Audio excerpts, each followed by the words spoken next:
Hello friends, welcome to YouTube channel Newton Classes Learn in Simple Way by Kapadia sir.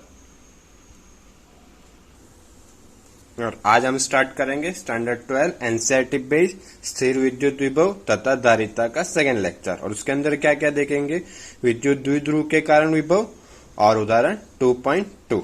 Okay, hello friends, तो आज हम देखेंगे हमारा next topic के विद्युत द्विध्रुव के कारण विभव।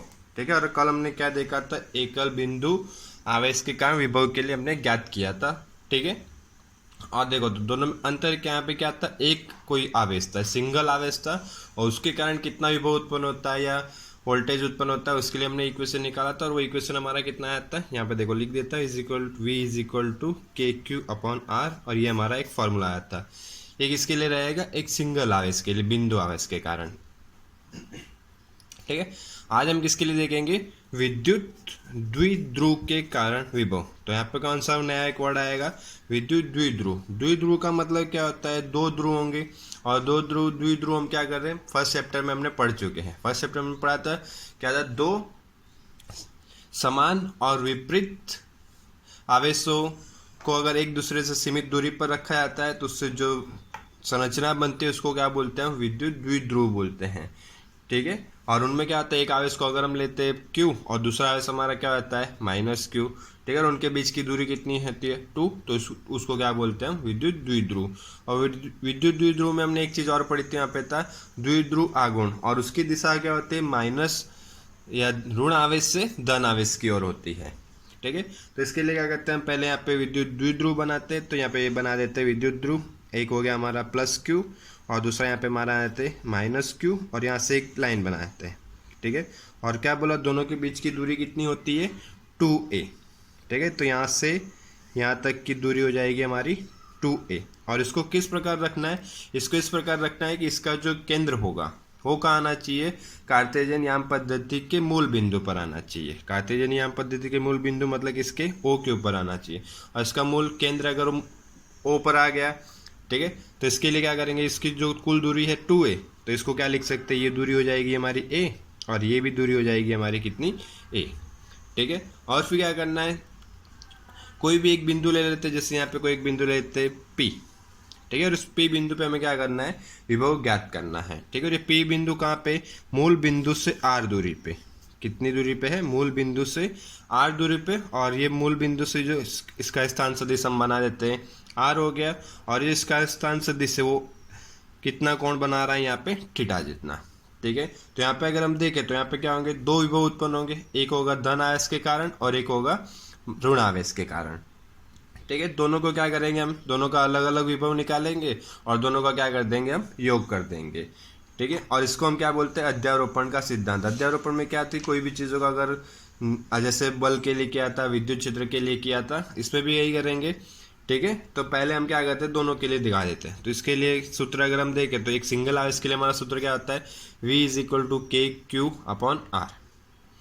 ठीक है, तो अगर पहले वाले के लिए चाहता हूँ, क्या करते हैं, धन आवेश के लिए यहाँ पे एक स्थान सदिश बना देते हैं, इसका स्थान सदिश बना देते हैं R1, और यहाँ पे ऋण आवेश से इसका स्थान सदिश देखे तो इसका स्थान सदिश बना देते हैं R2। ठीक है, तो पहले वाले को हम क्या ले देते हैं, धन आवेश को हम 1 मान लेते हैं, तो उसके लिए अगर विभव चाहिए तो उसके लिए सूत्र क्या आ जाएगा, V1 is equal to KQ, और उसके लिए दूरी कितनी है, R1।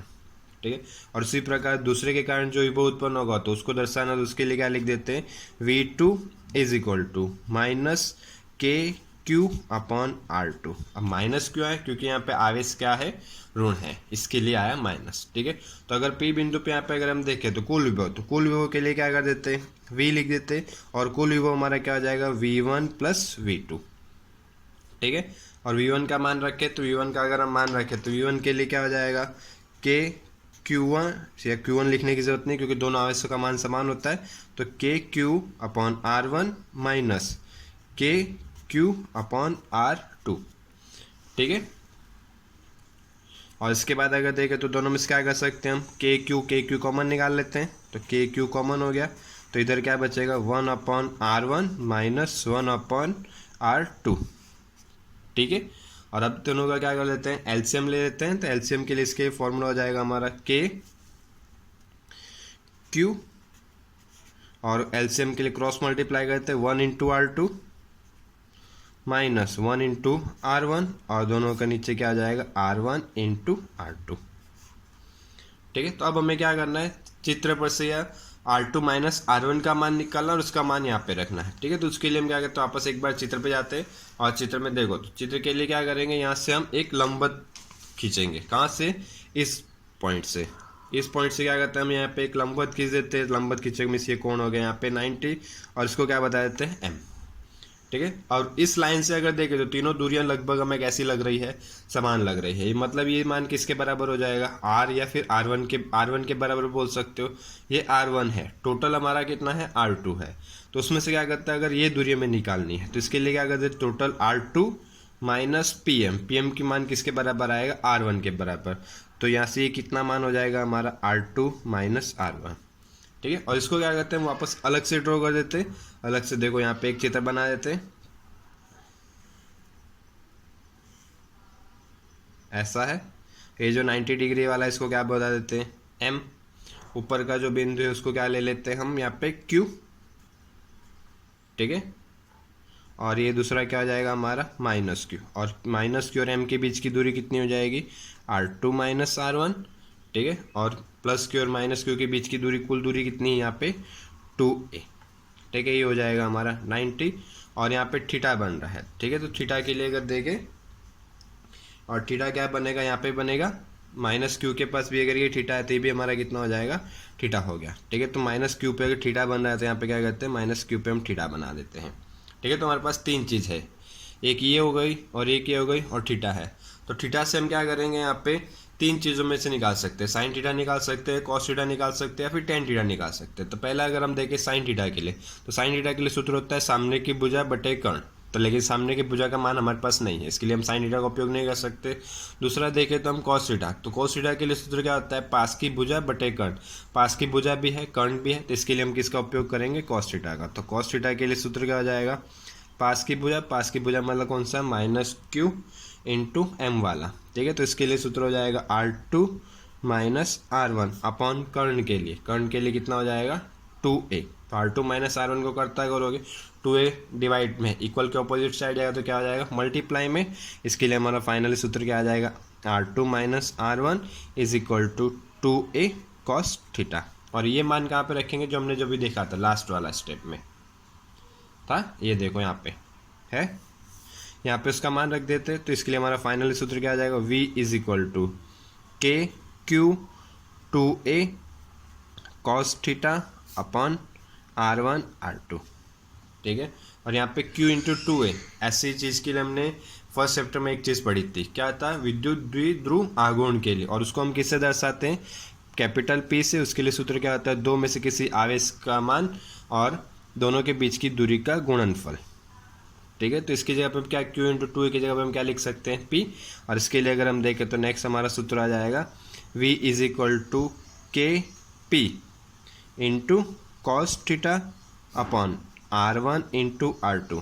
ठीक है, और इसके बाद अगर देखें तो इसके बाद क्या कर सकते हैं, हमारे पास एक नेक्स्ट कंडीशन और होगी कि यहाँ पे जो एक बार चित्र देख लेते हैं। चित्र में मतलब ये बोला हुआ है कि जो A है, अगर R और R1 और R2 के सापेक्ष अगर बहुत छोटा हो तो तीनों दूरियां लगभग कैसे हो जाएगी, समान हो जाएगी। ठीक है, जब A का मान क्या हो, R की तुलना में बहुत कम हो। ठीक है, देखो वो चीज़ यहाँ पे मैं लिख देता हूँ, क्या कंडीशन होगी हमारी, A is less than R1 या फिर, ठीक है, या फिर R भी लिख सकते हो। ठीक है, अगर तो होगा तो इसके लिए यहाँ पे फाइनली हमारा कंडीशन क्या हो जाएगी, R1 near equal to R2 near equal to R। तो R1 और R2 की जगह पे क्या लिख सकते हैं हम, R। इसके लिए V का अगर फाइनली फॉर्मूला देखें तो हमारा क्या आ जाएगा, KP cos theta upon R into R square.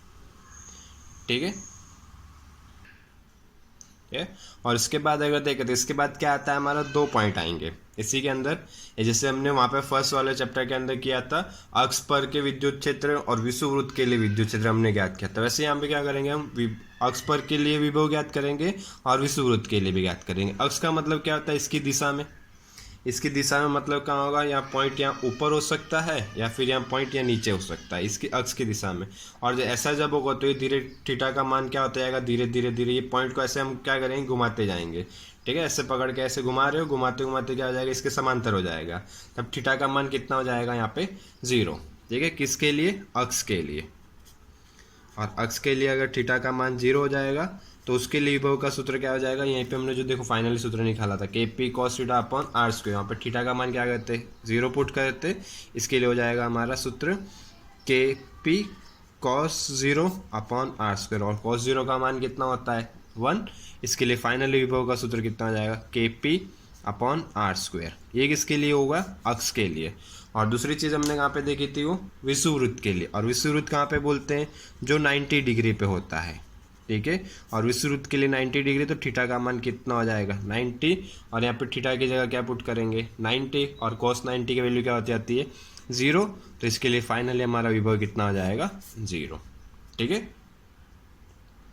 और यहाँ पे एक सेंटेंस और रहता है कि ये जो P बिंदु है, और ये P बिंदु अगर धन आवेश के निकट हो तो विभव हमें धन मिलेगा, और ये बिंदु अगर ऋण आवेश के निकट होता है तो हमें ये विभव कैसा मिलता है, ऋण मिलता है। ये चीज़ वहाँ से हम क्लियर करेंगे। ठीक है, जब दूरी हमें क्या दी, जैसे मान लेते हैं कि ये दूरी दी हमें 5 सेंटीमीटर और ये दूरी दी हमें 7 सेंटीमीटर। 5 सेंटीमीटर मतलब कम हो गया, किसके पास हो गया, धन आवेश के पास। इसके लिए इसका विभव का मान हमेशा कैसा मिलेगा, धनात्मक। और मान लो अगर इसकी तुलना में ये दूरी कम हो जाए, इस धन आवेश के पास अगर ये बिंदु होगा तो हमारा विभव, परिणामी विभव कैसा आएगा, ऋणात्मक आएगा। ठीक है,